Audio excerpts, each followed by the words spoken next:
صلی اللہ علیہ وسلم کے دور میں، صحابہ کے دور میں امام خاص نہیں ہوتا تھا اور نہ امامت کا معاوضہ لیتا تھا، تو پھر آج کیوں؟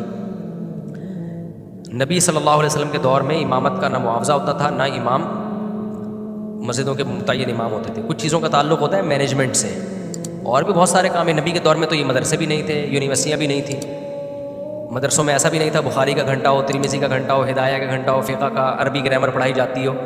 لیکن جب دور گزر گیا تو کچھ ضرورت ایجاد کی ماں ہوتی ہے، بہت ساری چیزیں۔ حضرت عمر نے باقاعدہ فوجیوں کی تنخواہیں متعین کی تھیں۔ نبی کے دور میں تو فوجیوں کی تنخواہیں جو جہاد کرتے تھے فری میں کرتے تھے نا، مالی غنیمت ملتا تھا۔ اب ساری دنیا میں جو اسلامی ملک ہیں ان کی باقاعدہ فورسز ہیں، ان کی وردی ہوتی ہے، ان کی پریڈ ہوتی ہے، ان کی تنخواہیں ہوتی ہیں، بیوہ کا کمیشن ہوتا ہے، پینشن ہوتی ہے۔ تو آج تک کسی نے ان فوجیوں پہ اعتراض نہیں کیا کہ نبی کے دور میں تو فری میں لڑتے تھے، غزوہ بدر میں کتنی تنخواہ لے کر گئے تھے حضرت عمر، ہے بھائی؟ نہ نشان حیدر ملتا تھا، ٹھیک ہے نا؟ تو کسی کو فوجیوں پہ اعتراض نہیں ہوتا کہ سعودی عرب کی فوج بھی غلط ہے، پاکستان کی آرمی کو بھی ختم کر دو، فی سبیل اللہ بارڈر سنبھالیں۔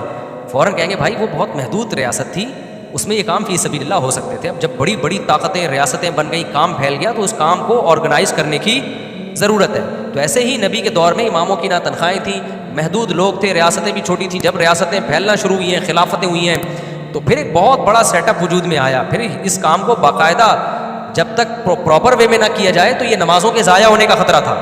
آج جو لوگ کہتے ہیں نا امام کو تنخواہ نہیں لینی چاہیے، آپ 100 مسجدیں بناؤ بغیر تنخواہ کے امام رکھو، اس میں تو 80 مسجدیں تو تھوڑے دنوں میں بند ہو جائیں گی اور 20 میں پھٹے شروع ہو جائیں گے۔ وہ کہے گا میں نماز پڑھاؤں گا، وہ کہے گا تیرا باپ نماز پڑھائے گا، دیکھتا ہوں کیسے تو نماز پڑھاتا ہے۔ کوئی کہے گا اس کی تلاوت ٹھیک نہیں، کوئی کہے گا اس کا یہ ٹھیک نہیں، وہ نکالو وہاں سے، اور پھر بعض تو مسجدیں خالی ہو جائیں گی۔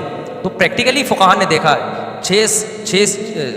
امام ابو حنیفہ کے نزدیک تو امام کی تنخواہ جائز ہی نہیں ہے۔ فقہ حنفی میں اماموں کو اور مؤذن کی تنخواہ جائز نہیں ہے، لیکن فقہ شافعی میں جائز ہے، فقہ حنبلی میں بھی جائز ہے۔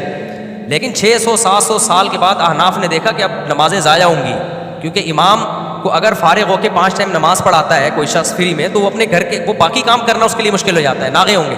تو نتیجہ نکلا انہوں نے بھی فقہ شافعی پہ فتویٰ دیا، پھر اجتہاد کیا اور اس کو چینج کیا۔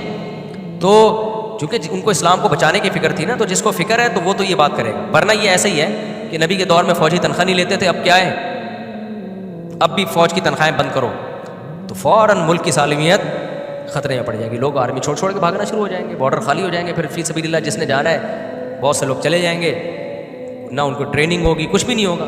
تو نتیجہ کیا نکلے گا، ملک جائے گا۔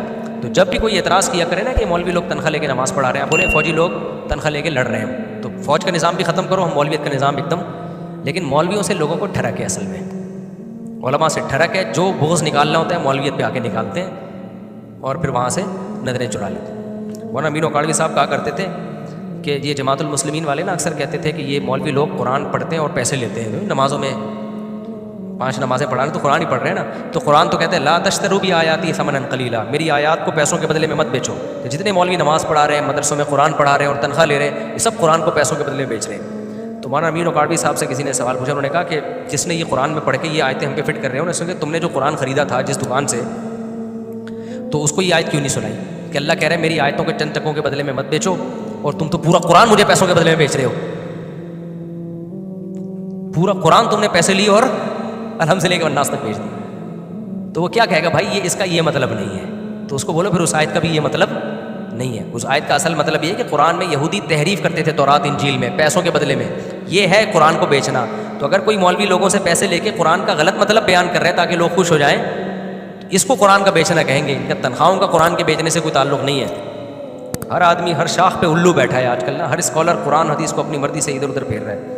اقبال کہتے تھے ہر شاخ پہ الو بیٹھا ہے انجام گلستان